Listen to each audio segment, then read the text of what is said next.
Hello, hello, hello, hello, and yeah. All I can say is, well, inevitable things have happened. Basically, inevitable things have happened at Arsenal. These few rounds of games, yes, somewhere we were good, somewhere we were bad, but ultimately it just basically, as I was saying throughout these streams, every single almost goddamn day, raise more questions than give answers. And today, the answers were given. Genuinely, the answers were given. Because the way we played, the way we looked, set pieces and everything, it was shambles. Genuine shambles.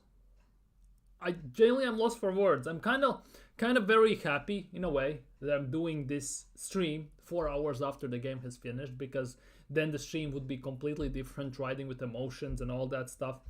But ultimately, currently, I went out with family, went out to relax, and not gonna lie, I'm a bit calmer, let's just say the least. But I'm not guaranteeing that that's not gonna change during the stream as we talk about the game. But ultimately, yeah, nothing much to say. It was shambles, genuine shambles. No energy, no urgency. Players, I don't know what they were doing. Few chances, can't take advantage of it as always. If we had a striker, probably we would have. Havertz, no idea what's going on there. Trossard. It was just insane. Set pieces, one came off, lucky bounce, lucky stuff happening, I would say.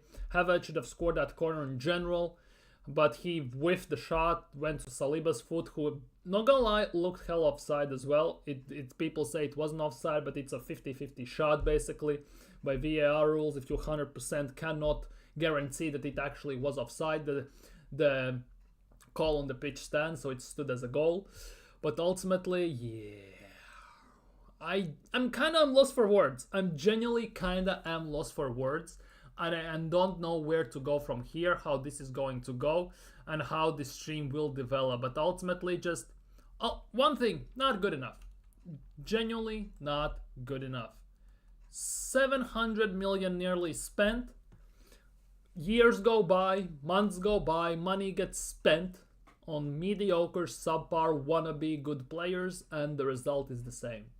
When we have the chance to put on the pressure on Liverpool, we ball it. When we have a chance to go clear of Man City properly, we ball it. When we have a chance to at least be on the same points as Chelsea, as weird as it seems to say right now, we ball it. No development, no tactics, proper ones. Because the same thing again, we get played off the pitch. If we get basically shut down with mid-low block on the pitch, we rely on corners.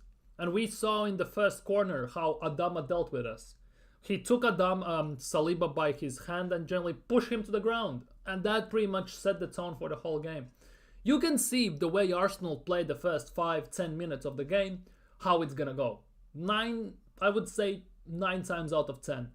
And it pretty much was a guarantee that when I watched the game, I was looking at this and thinking, at best, this will be a draw. At best. And yeah, we got a draw, a very lucky draw to the matter of fact as well.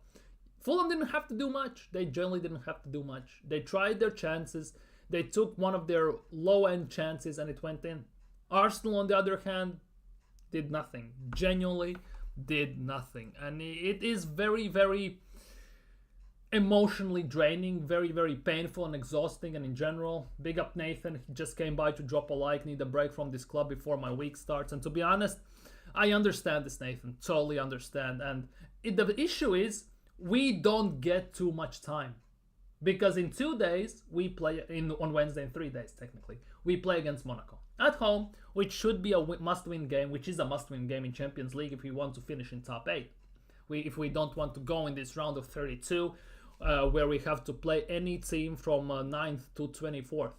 And in that lot, there are some dingers to play against. And if it comes to the worst, it could be actually very, very painful. And so far, it is what it is. This performance today against Fulham was the same type of performance we had last year against Fulham home and away. This full game against Fulham was the same performance we had in the start of the season, where basically the results caught up to the performances. If in the beginning of the season we got some wins despite our performances, this game was the time when basically the results caught up to performances. Set piece FC, Stoke City FC helped us to get 1-1. It could have been 1-0. I don't know if it was offside or not, but it was a judgment call at the end of the day. The way the angles, at least that I have seen on social media, on the live streams and everything, it has been a 50-50 shot. Obviously, if you cannot tell 100% whether it was offside or not, let's be real, it gets called as what happens on the pitch. So it was a goal from Saliba, but ultimately Thomas Partey had an open chance in front of goal and he hit it wide. Similarly, like last game, Merino did that. Again, Partey as well last game had a chance in front of goal, he put it wide.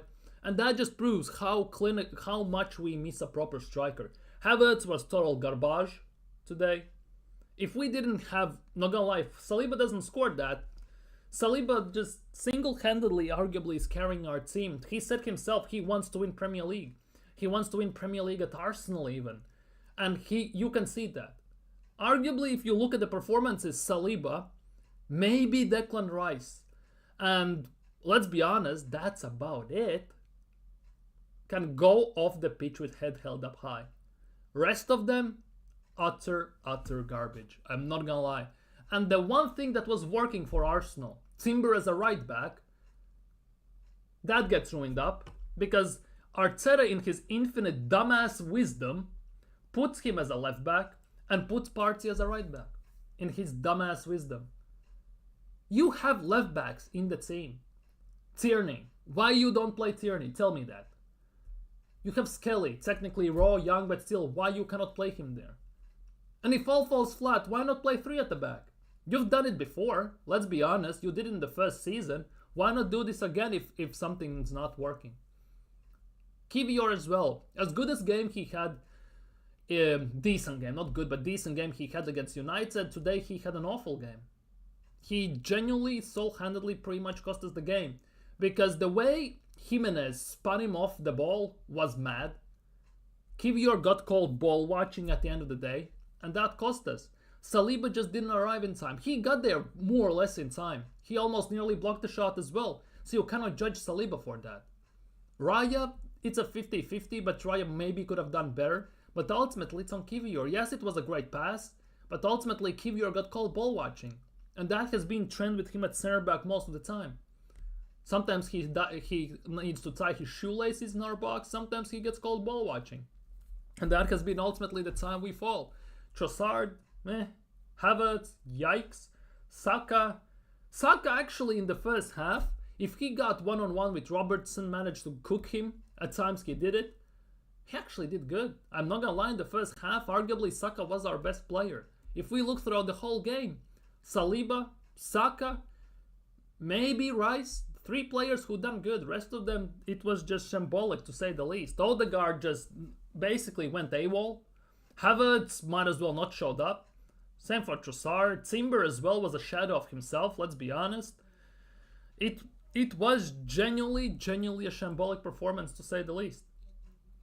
We played like shit. Everyone thinks we can only score from set pieces now. Exactly, that is the thing. Because set pieces, it's all cool if we can score from set pieces. I'm all happy for that. But if it's like your sole thing you rely on, if you get played off the pitch or you get nullified on the pitch, it's a completely different story. Because against United, we created 3-4 chances on open play. Let's be honest ourselves. He had a chance for Martinelli, had a chance for Havertz and everything. But this game, it never looked like it's gonna happen. Completely shut down.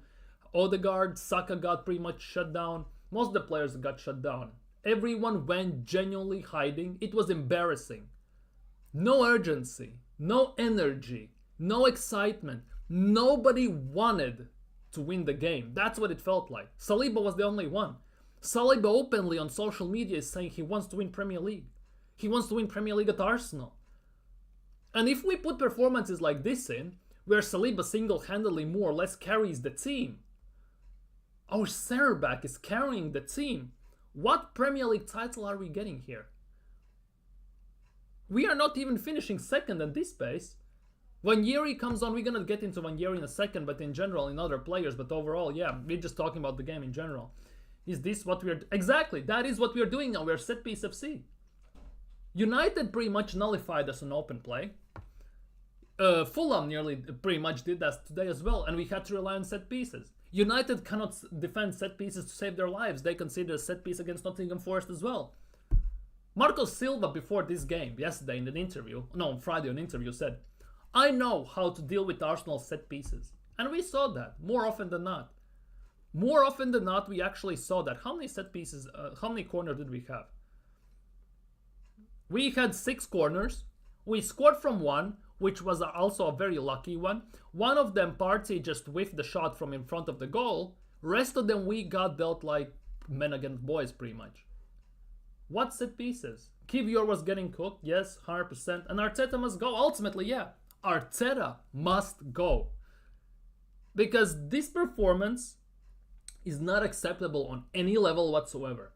If we are the team that Top Gooners, Arteta sexuals, Arteta only fans are saying is the big scintillating and dangerous Arsenal, performances like this is what we are.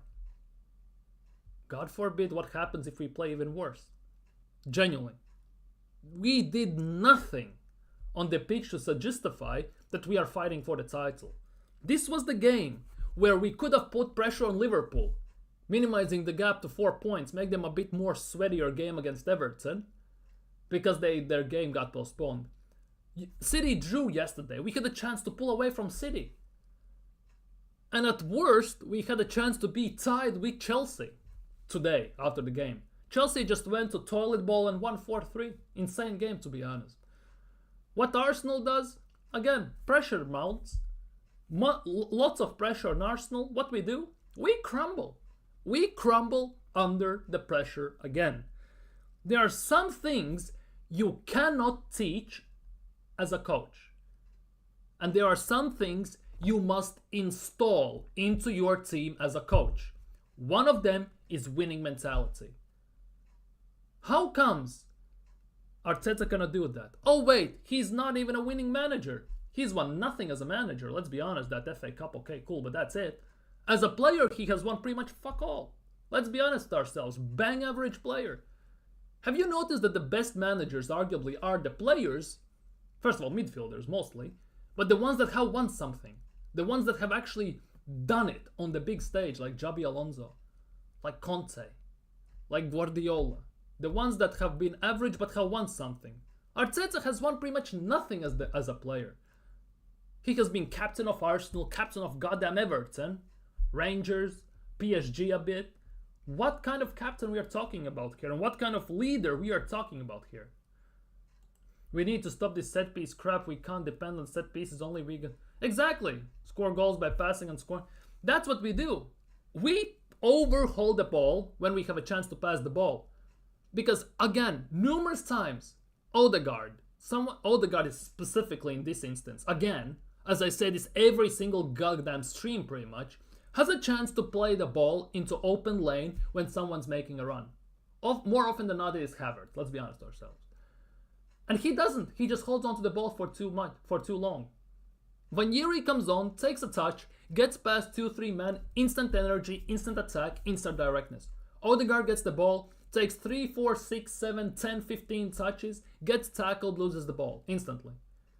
We play very safe and predictable football. No thread the needle passes. No risks whatsoever. The higher the risk, the higher the reward.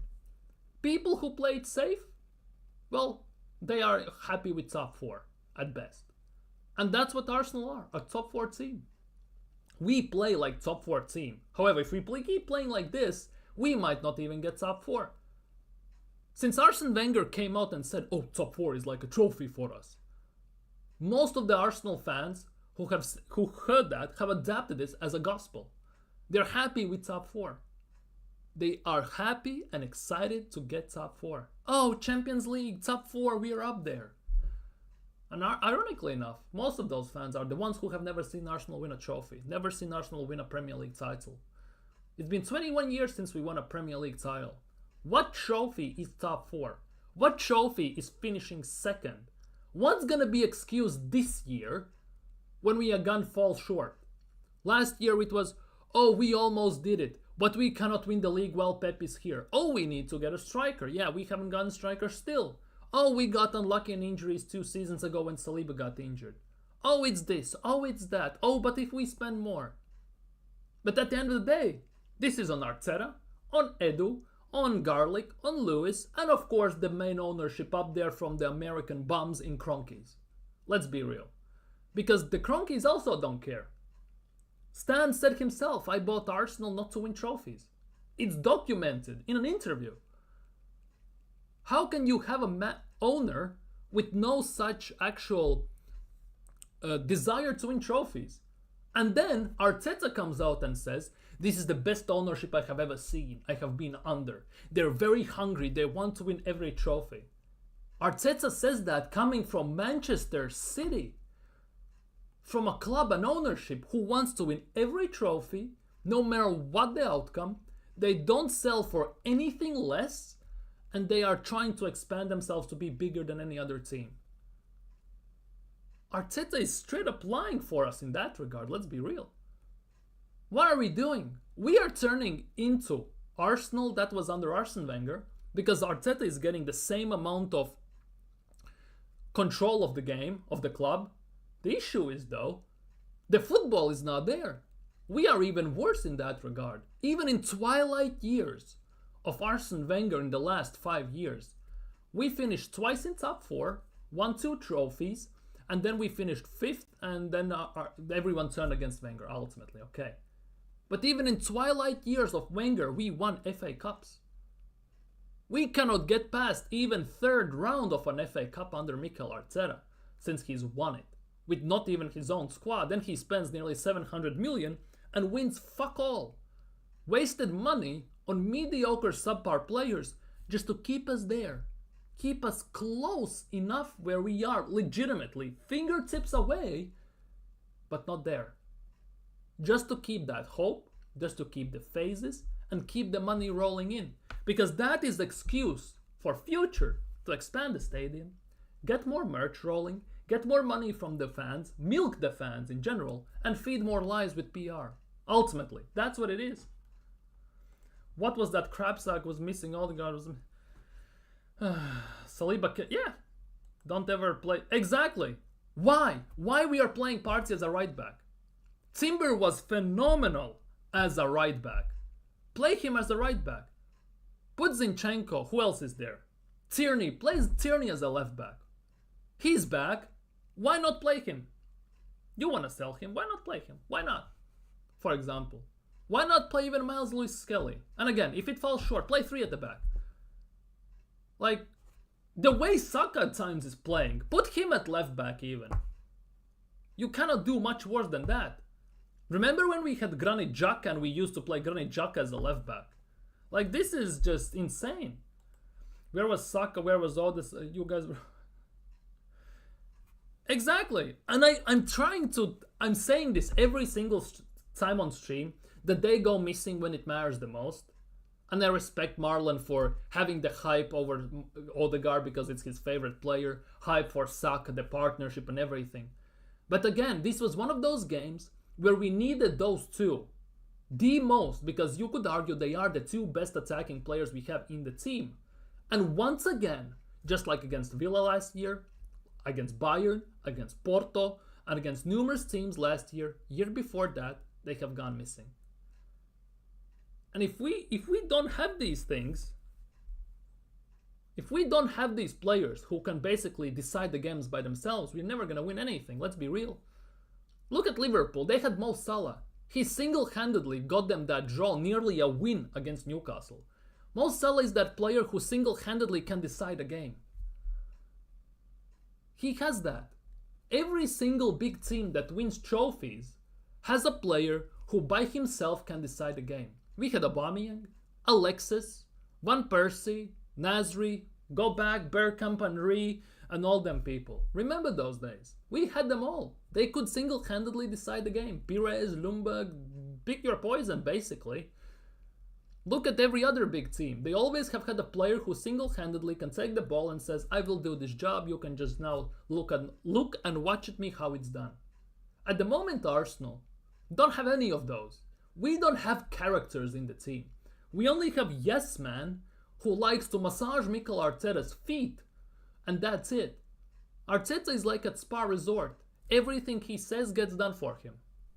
There is no one who suggests otherwise, no one who's challenging and saying him, for example, no, I don't agree with this, maybe we should do it this way. There are no egos, no actual personalities in the team. Mostly yes men. And that is also what's ruining the club in a big way. Martinelli, cameo and carry the attack. Odegaard, massively, to say the least, he disappointed me today. Embarrassing, exactly. Embarrassing, pathetic, and shambolic. Big up Pepper in the chat. Salto race over. Ole, ole, ole. Set piece FC. Ole, ole, ole. Salto race is over. Ole, ole, ole. Yeah, Martinelli actually did not very, but decently when he came on as a sub.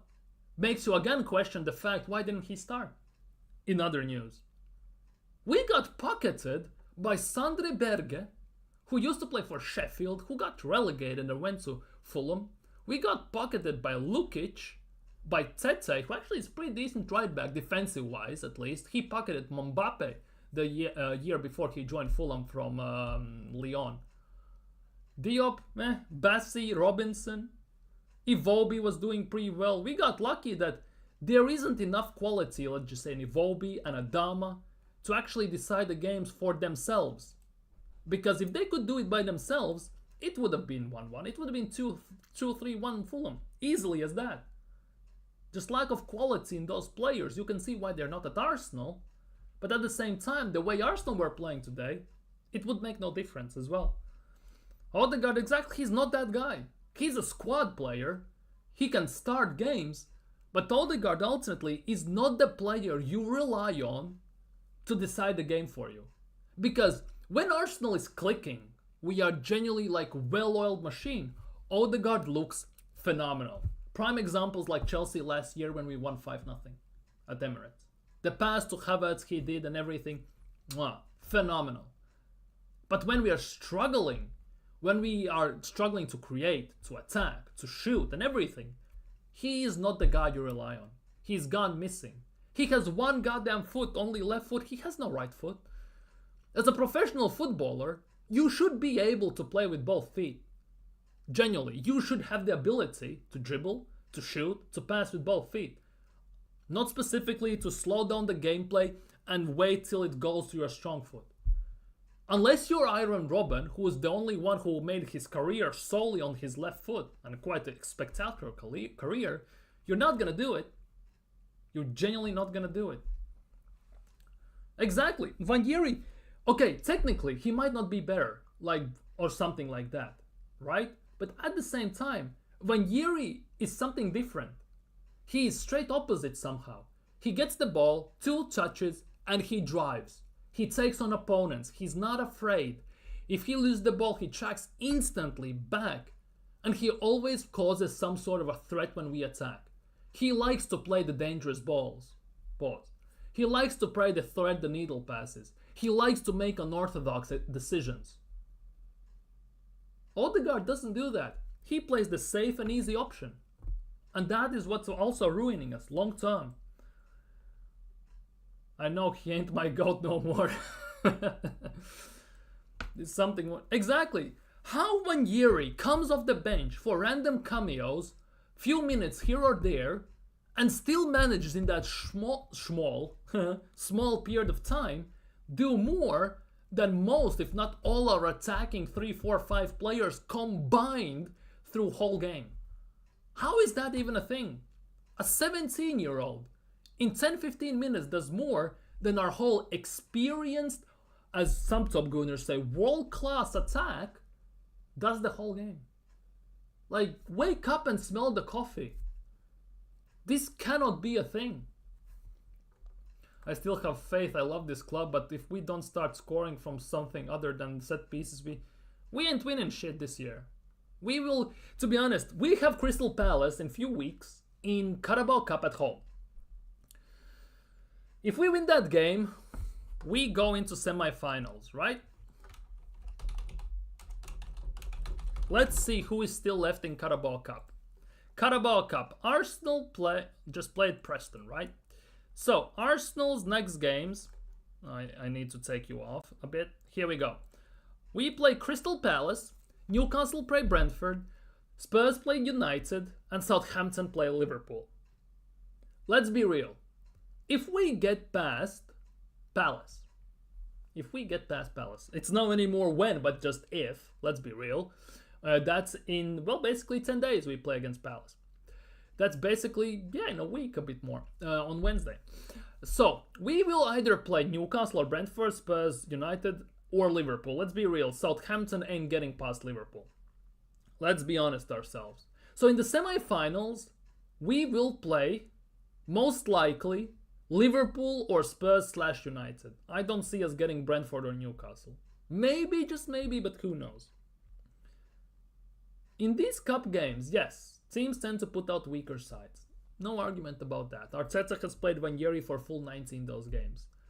Either way, do you at the moment have any trust in belief that if we get past Palace and in the next round we have to play Liverpool, we will get past them? If we have to play Newcastle, especially at St. James Park, by the way, we will get past them? Brentford, maybe. It's a 50-50. Spurs, well, you never know. It's Spurs.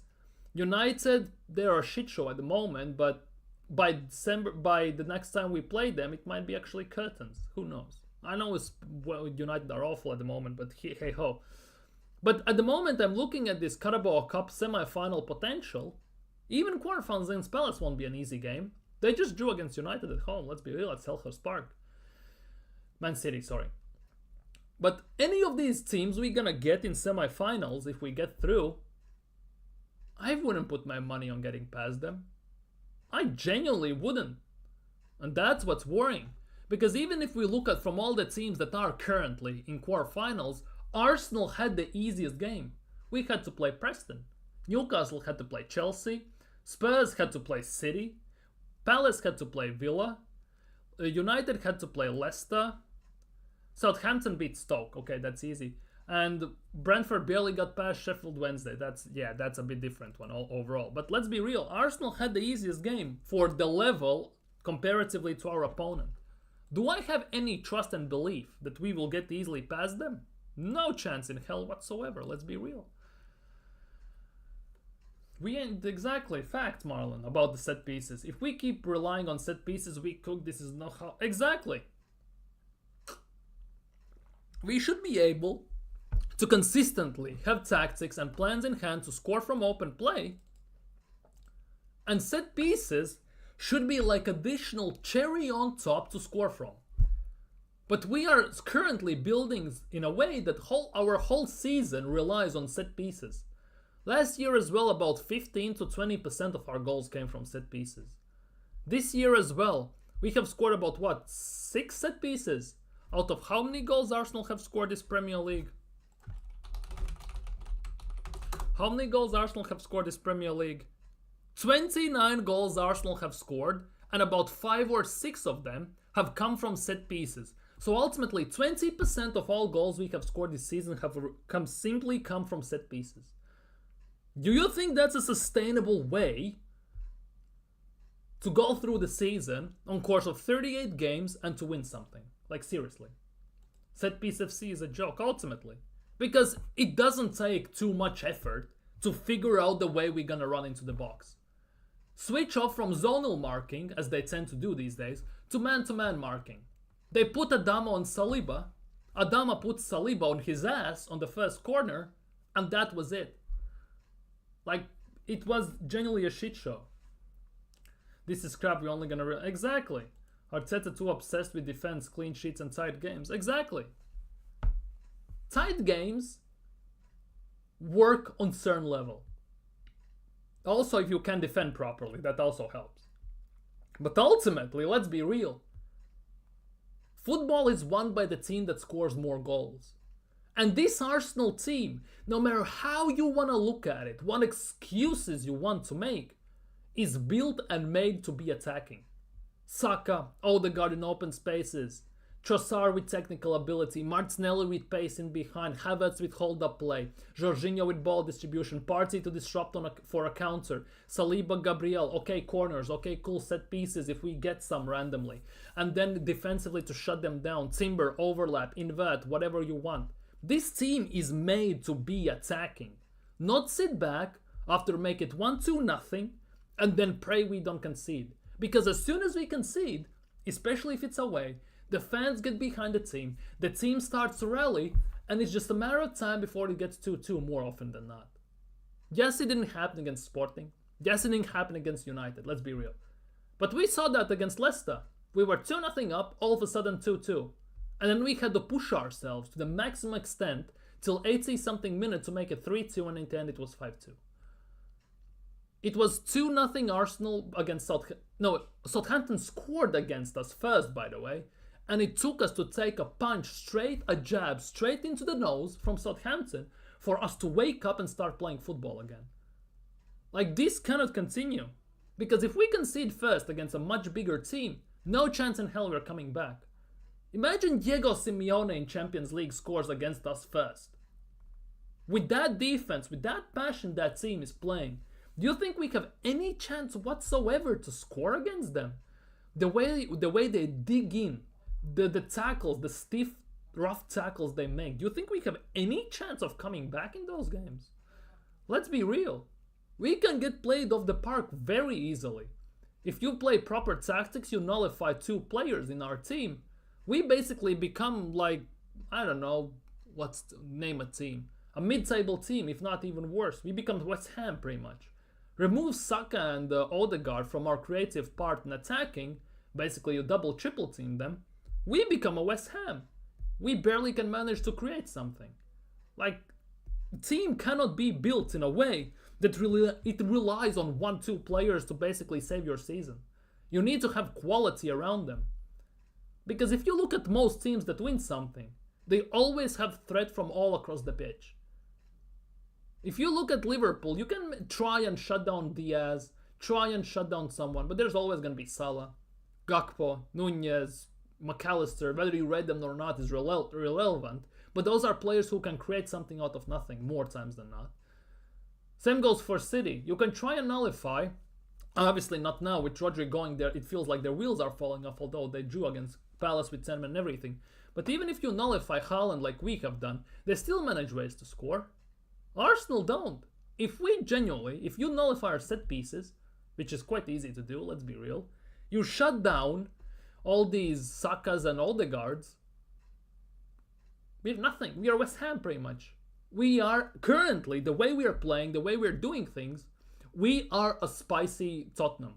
We are spicy Spurs with some extra sauce, with some Saka sauce in the team. That's about it.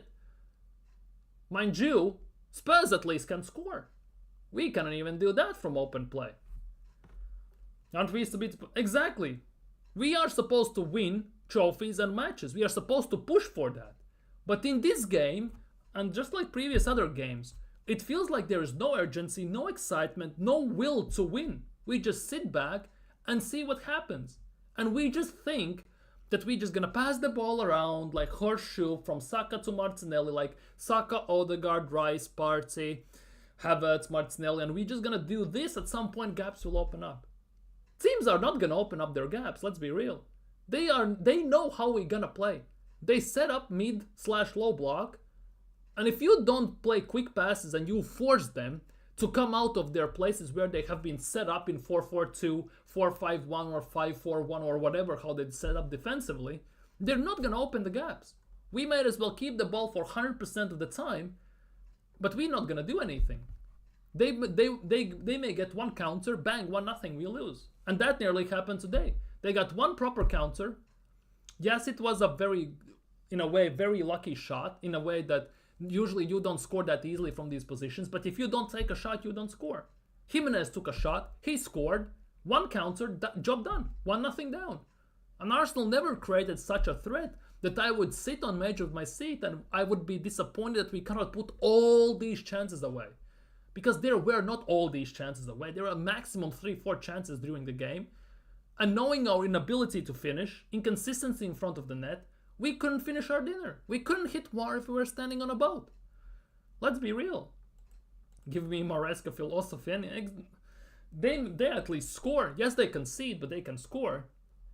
And the issue is, it's not even Maresca philosophy. If Arteta actually got some balls and went to the football we used to play in 22-23 season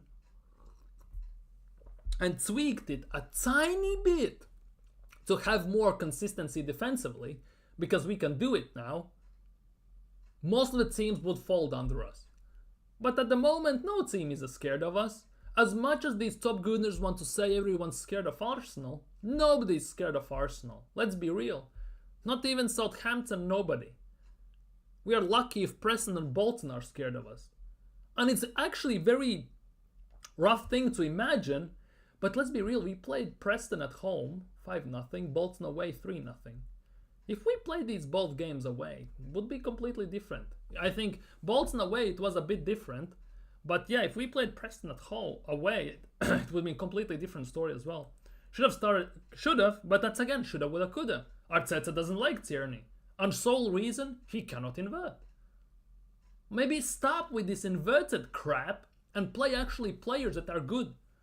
Because Tierney does everything you want from a left back if you want to play proper football. He can defend, he can pass, he can dribble, he can hold on onto the ball, he can overlap, and he can put in a decent shot as well if needed.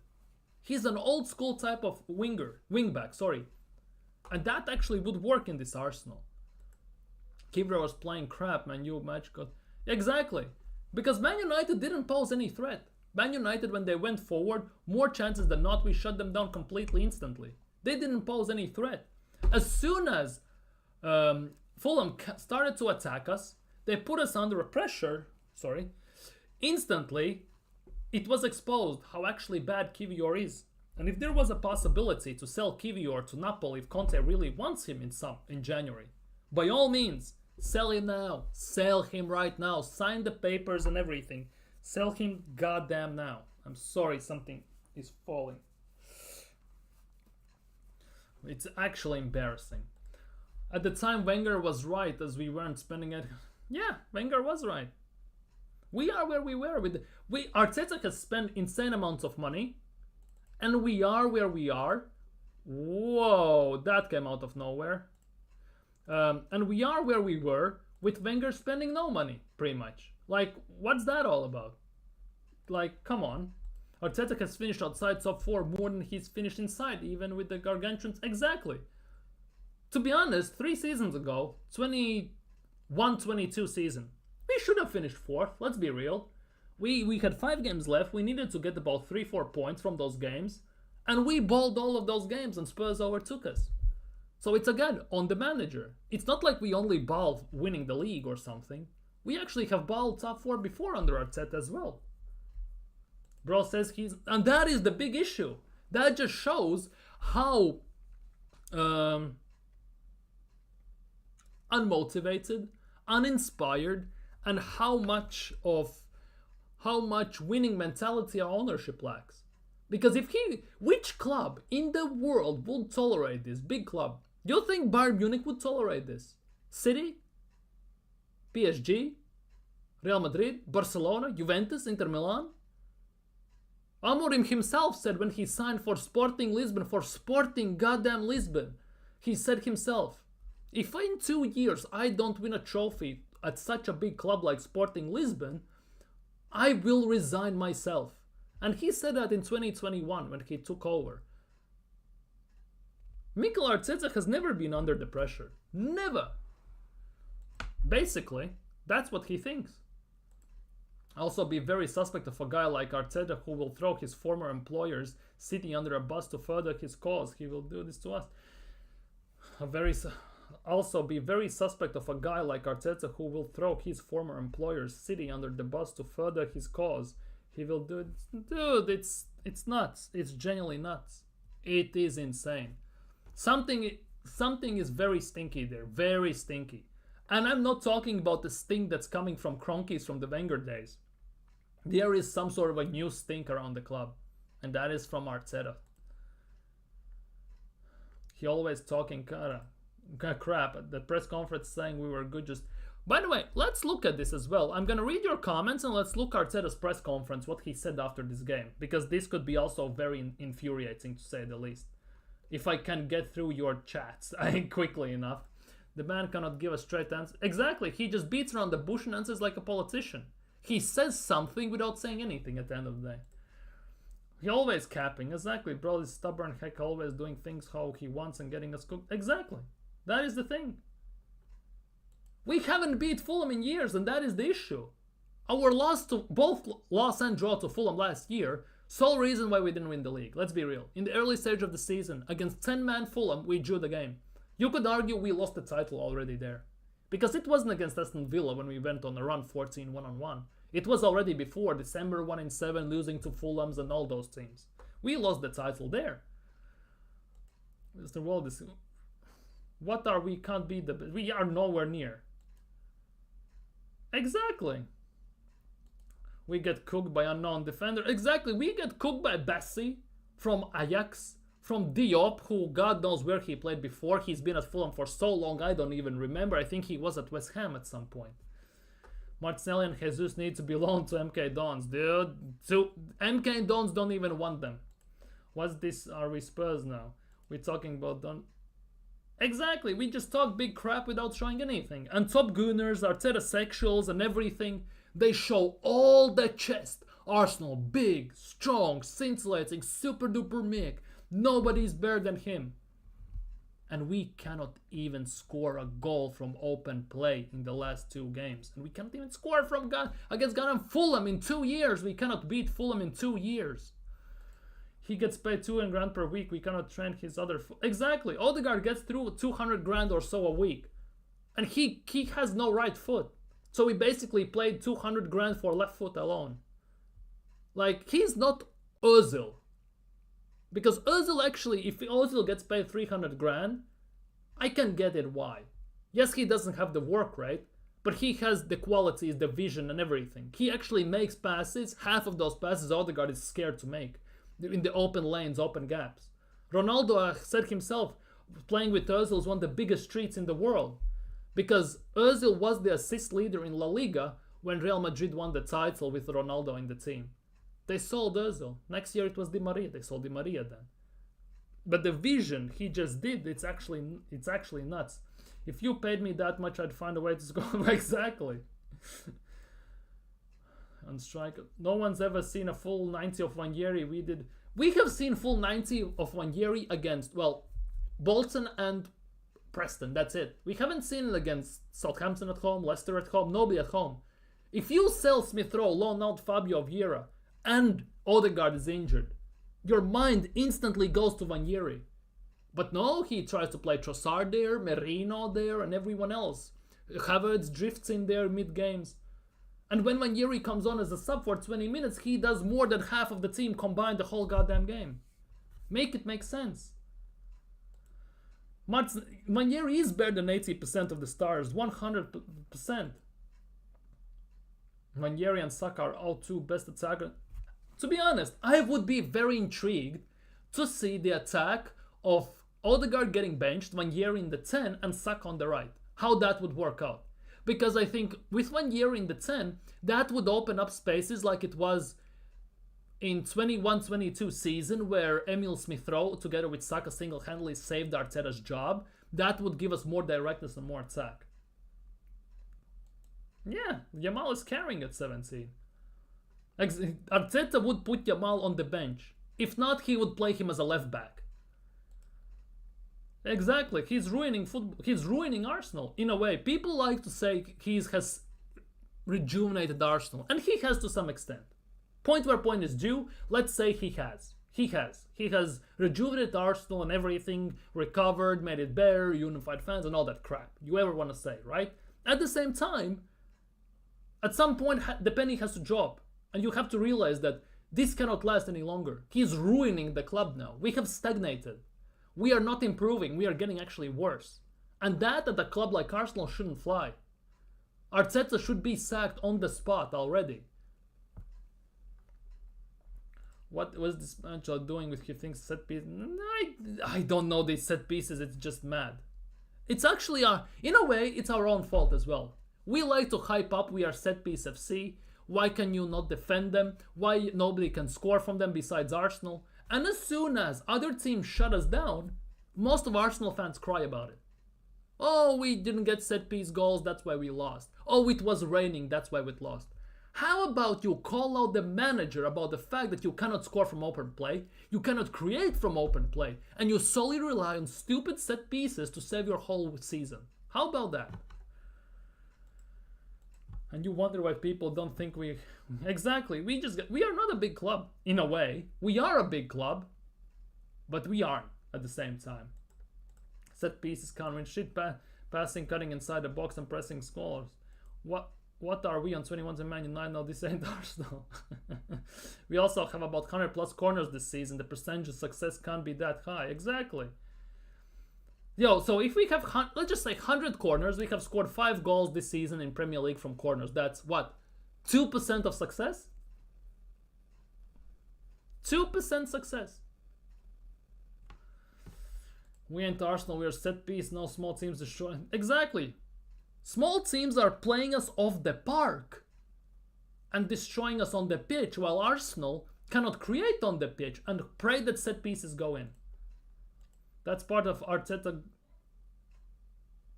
guttery. We don't ever play bad enough to get pumped, but we always lose in those tight margins, which gives our Arteta artists... Exactly. It's always small margins why we lost and everything. Trust the process, this bullshit. We have world class. We have players that are close to being world class. We have. Genuinely, we have. We are this close to title, to Premier League, and to having world class players. But not under this manager. This manager cannot make our players world class. No chance. We look like a B team when we're playing mid teams. Exactly. Top Gunners will be saying there's still 23 games left. Yes, 23 games for those behind us to... Exactly. Is this what Arteta haven't beat the small teams in years? We don't attack past the ball. Exactly. What kind of football is this? This is basically Sunday League. Basically.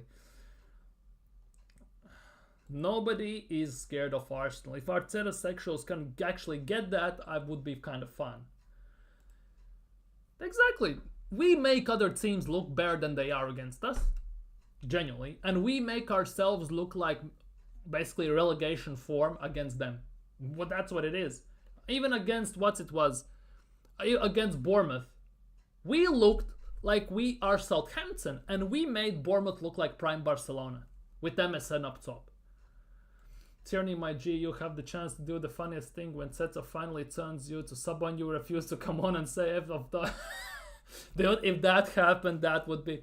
He should genuinely take his Tesco bag and just give it to Arteta and go through the tunnel and relieve the club. I remember newspapers doing stories at the time at how Arsenal were being outspent by Huddersfield in League One. Arteta cannot even match Wenger after spending Kings. Exactly. Arteta has been given the key to the whole damn treasure you can imagine. And he still does worse than Wenger, who basically signed no one except Czech in a transfer window. Facts. Arteta out. Exactly. Big up Arsenal Manic in the chat. Murillo from... I like Murillo, by the way, from Nottingham Forest. He's actually a beast. Looks like a very good defender. Ozan CR7 was an absolute cheat code which could have seen against rules. Exactly. Slot phase 1 miles ahead of Arteta. Maresca phase 1 ahead of Arsenal. Arteta phase 5 and Trent. Exactly. And the worst part is other teams are gaining us. They're overtaking us, by the way. Premier League table. Let's look at this. Just quickly. Arsenal phase 5 are currently sitting third. 2 points in front of City. 4 points in front of Forest, 4 points in front of Villa, only 5 points in front of Brighton, who also have phase 1 manager, 32-year-old manager from St. Pauli, destroying Premier League with Brighton, by the way. Again, we are 6 points behind Liverpool. If Liverpool win against Everton when they have the postponed game, that game in hand, there we're 9 points clear. So 6 points puts us currently 10th, with Fulham, by the way, ironically enough. We are the same distance from Liverpool, who are first, than we are to the 10th man Fulham. Fulham, who are 10th. Same distance. Same goddamn distance. How wild is that?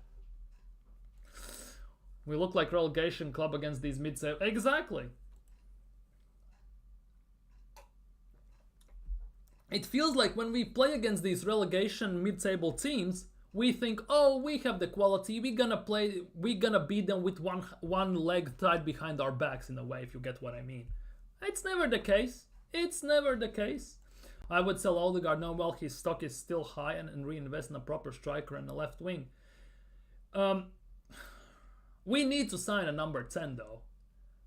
Although at the same time, the ironic fact is Odegaard is a number 8. Why we are not trying him in a number 8 role? We play 4-3-3 flat without him being in a 10, without inverting and all that crap, and we sign actually proper players to kind of distribute the ball. Let Partey sit in a 6. Let Odegaard play with 2 8s. One is ball distributing box to box 8. Other one is playmaking 8. Like it was in Barcelona.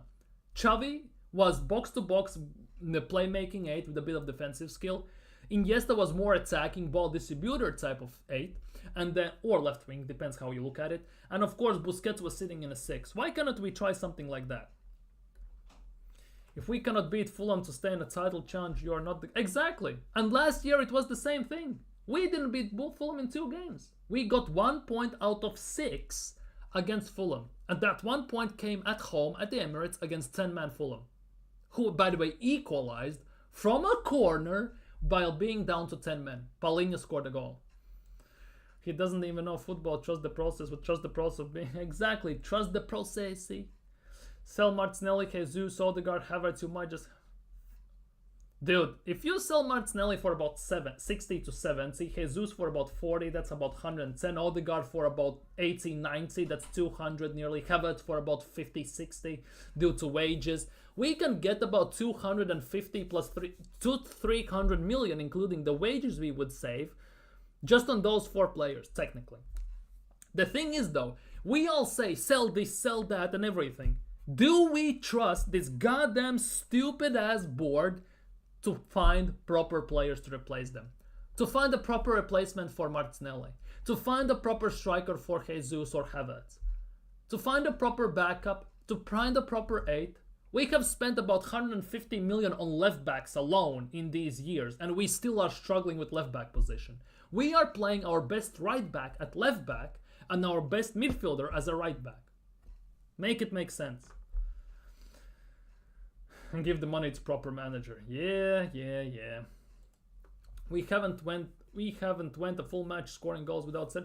2 games. We didn't did that against United, and we didn't do that against Fulham as well now. 2 games. Arteta Purgatory. Arteta Asylum. Mikel Miles Funhouse. We make everybody look great, but we play like... Exactly. We make everyone look great. Generally, if we would play against Yeovil Town, they would look like, I don't know, prime Barcelona against us as well. Iriola in phase 2 is looking like a better coach than Zeta. Oh, bloody. Iriola actually is not a bad manager in general. Let's be real. Villa have been shocking, and we're 4 points. Exactly. And let's be real, Emery is a proper cup manager. He knows how to get job done in cups. Hence why he has won Europa League 3 times in a row with Sevilla, once more with Villarreal, while beating Man United, and then in Champions League getting to nearly semi-finals. No, getting to semi-finals. With playing goddamn Francis Coquelin as a left wing sometimes, Spurs reject Foyth as a right back, 55-year-old Raul Albiol as a center back, and Pepe Reina in goal, and all those people. Remember those? They had Capoue as a midfielder. We play like a team who just want to make everyone look good. Just insane. Exactly, all bark by no bite. To be honest, Win the Dog has more bite than this Arsenal attack, to say the least. When Yeri is that number 10, we should have Ethan as the 10 and the re-sign ESR. We cannot. ESR won't re-sign for Arsenal. Only way it is if Arteta leaves. Maybe then somehow. Wanyeri is that number 10. I actually would be very interested to see Wanyeri start. For example, even this week against Monaco as a number 10 and bin Odegaard on the bench, or play Odegaard as a left 8. Why not? Play him as a left 8 and Ethan Wanyeri as a 10. See what happens. And on top of that, not just to screw Ethan over, give him the ball. Don't let Odegaard dictate the play as you allow him to do at the moment as number 10. We ain't no big club. If we get locked by these small clubs, we ain't win trophies with the best, but no one puts in. Exactly. We hope that we will turn up, just diddle-dall around a bit, and we will. No focus, no nothing. We ain't got no pounds and no left backs, and we don't even play. Mikel Penitentiary, hee hee. We ain't doing shit against these small teams. No attack, no pass, and scoring. And that is the big thing about Arsenal. It was under Wenger, it was under Emery, it was under everyone. Even under Arteta. Big teams is not an issue for Arsenal. Because no matter what, we turn up against them. Yes, sometimes it doesn't work out, right? But most of the time, we turn up against your Cities, Liverpools, Uniteds, Chelseas, Spurs, and all them, man, right?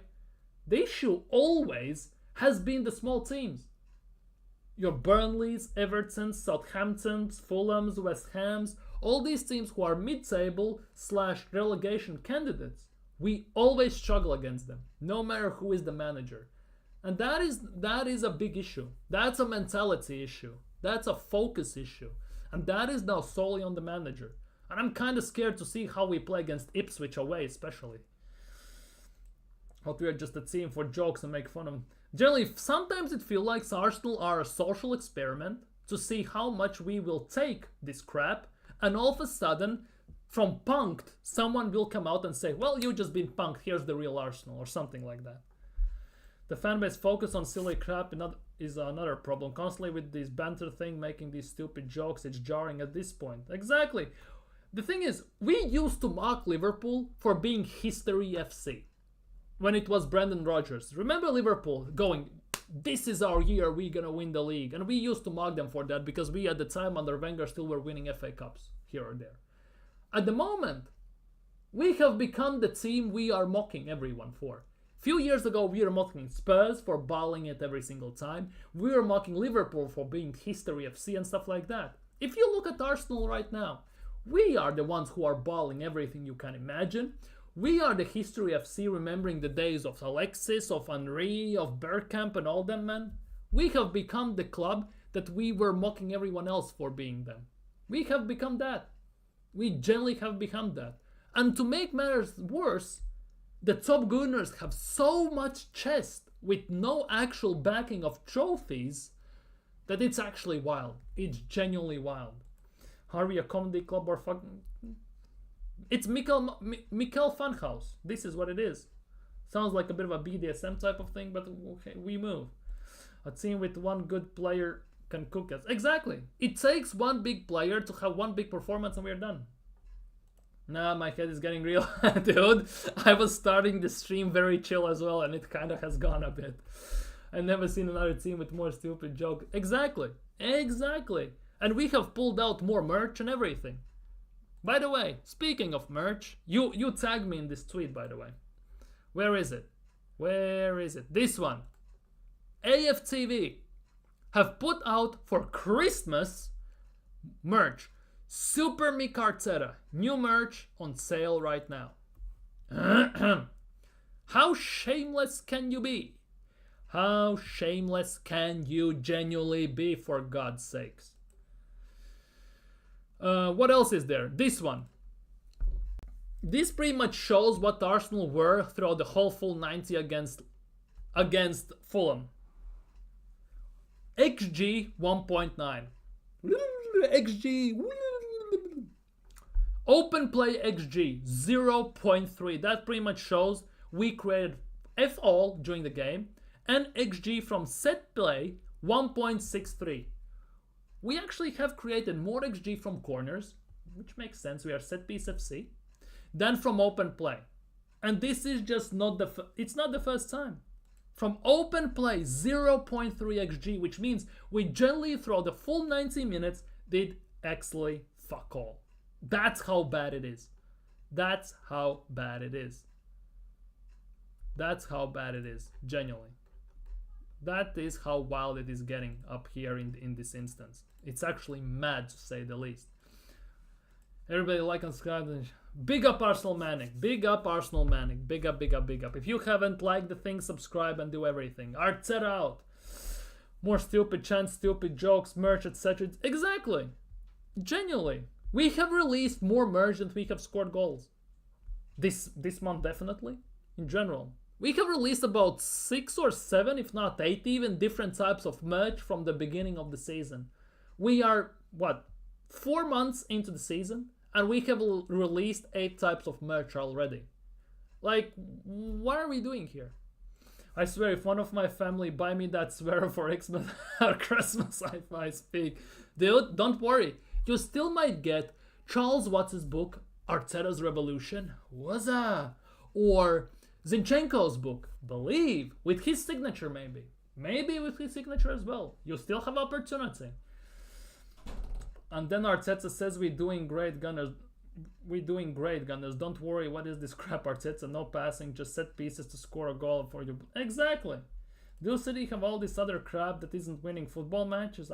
Exactly, they don't. And the biggest thing is, City are in the roughest time in Pep's era. This is arguably also the hardest time Pep has ever faced as a manager, with the injuries and issues and everything, right?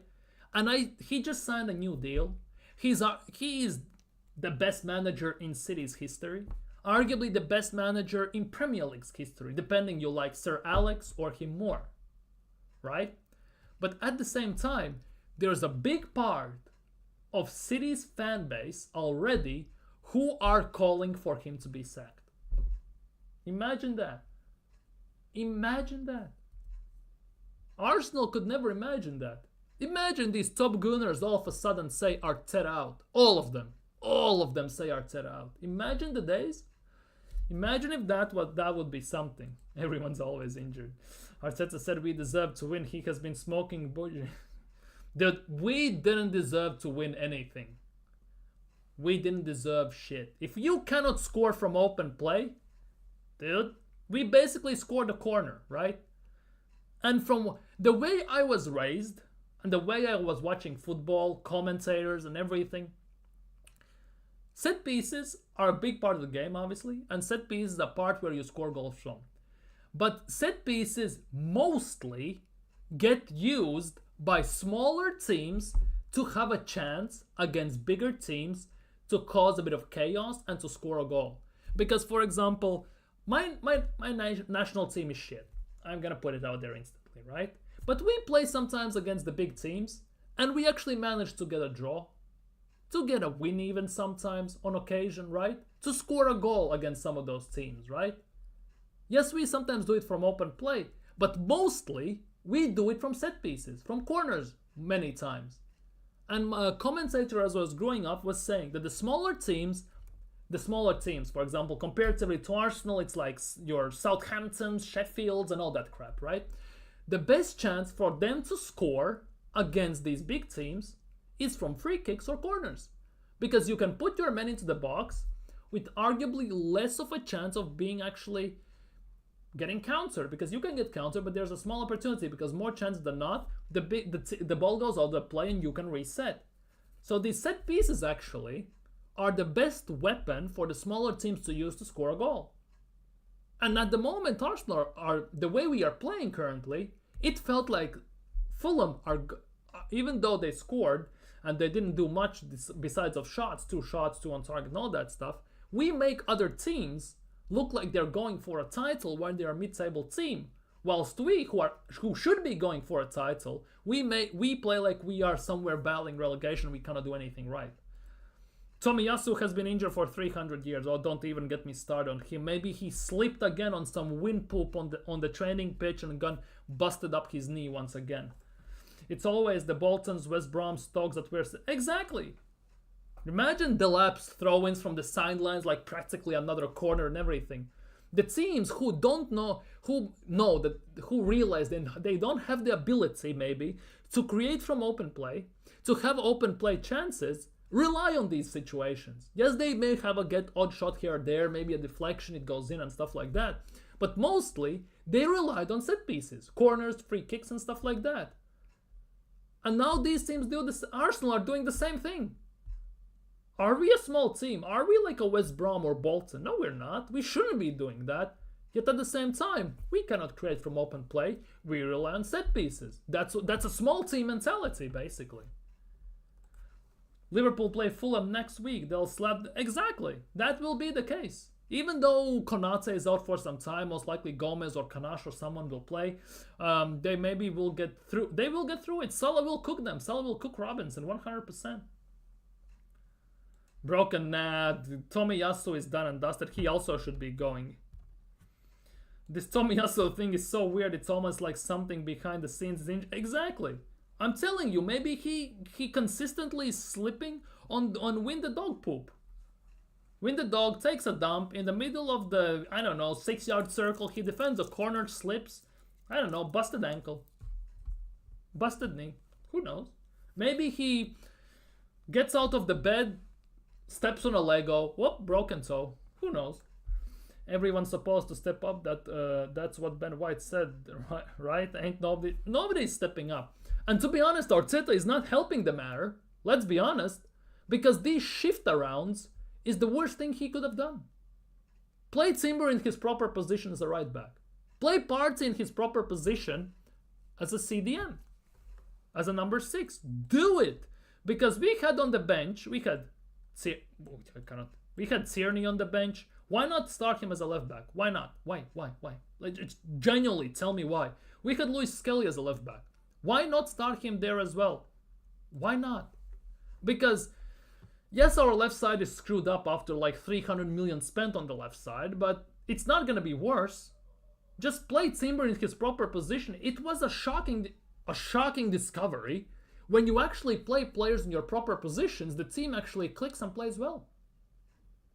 Partey is a 6, Timber is a right back, Odegaard in a 10, Trossard or Martinelli as a left wing, Saka as a right wing, Saliba, Gabriel as center back. You play players in proper positions, team actually plays well. Wow, who would have thought? Oh my god. Call the Nobel Prize, boys. Arteta is going to get Nobel Prize for that. And then all of a sudden, let me be a genius. Timber as a left back, Partey as a right back, and everything and all again down the shitter. How many big players do you think leave next summer?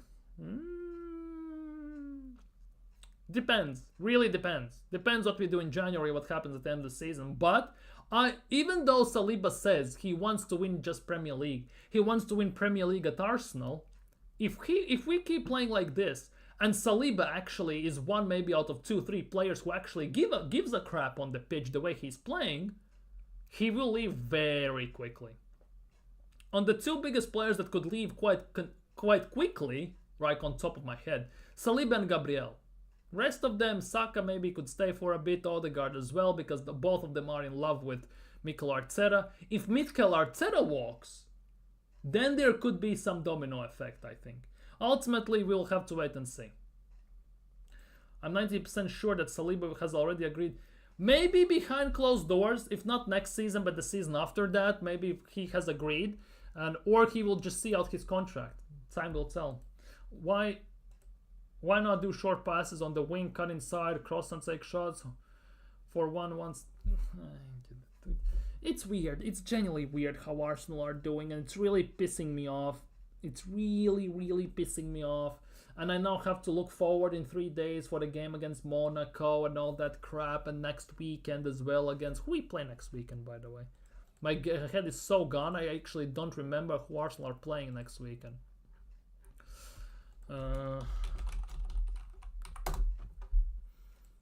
Next weekend, Arsenal are playing Everton at home. Holy crap. Sean Dyche versus Arsenal. Who's ready for that madness? Next weekend. On Saturday. Who is ready for that next Saturday? Exactly, it won't kill you. First time crosses as well. We pass the ball to the wing, then we have to take 3 touches, maybe take on opponent, let everyone set up in the box. When we cross, it gets cleared, doesn't get past the first man. Remember how we scored against Sporting Lisbon the first goal? Saka played it wide because Timber was overlapping. Timber did first time cross without taking a touch. It was behind defenders' backs. Martinelli taps it in. First time cross. Do not let defense set up. Let them run, make them guess and everything. And it worked. But mostly we pass it out wide. We take 6 touches, try to get past by dribble pass opponent and everything. It screws everything up.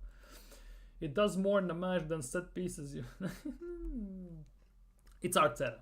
He thinks he's always right, so we are where we are, I guess, at the end of the day. But yeah, I think I've vented enough today. Generally believe I have vented enough today. So I think on that note, I'm gonna end it here, because tomorrow as well we're gonna do a stream, player ratings and everything. Maybe there will be something else we can discuss to take our minds off this crap. But yeah, for today I think I will call it quits. If you haven't subscribed, subscribe, like the thing, do everything. Hit that thumbs up. Have a great evening as much as you can. Have a great week tomorrow. It starts again. In 2 to 3 days we play against Monaco. In 6 days we play against Everton at home. Holy crap. It's not Sunday League. You have to pass. Exactly, you have to pass. You have to do quick passes. We play so slow, the defense always keeps up with us. There are no gaps. No places to run into. And when we make run off the shoulder, Odegaard ignores the pass. Because Havertz makes that run 3-4 times every game. And he ignores that pass. Happened last year, happens this year. So nothing has changed ultimately. But yeah, I think for now, for today, that will be it for me. Take care, stay safe, have a great evening as much as you can. Enjoy the rest of the evening, have fun time. Big up Pepper, Nathan, Marlon, Arsenal Manic, everyone in the chat who joined. So take care, stay safe. Odegaard always slows down on all those. Exactly, that is the case. Takes extra unnecessary 3 to 5 touches always. But yeah, take care, stay safe. For today, that will be it for me. Have a nice evening. Peace out.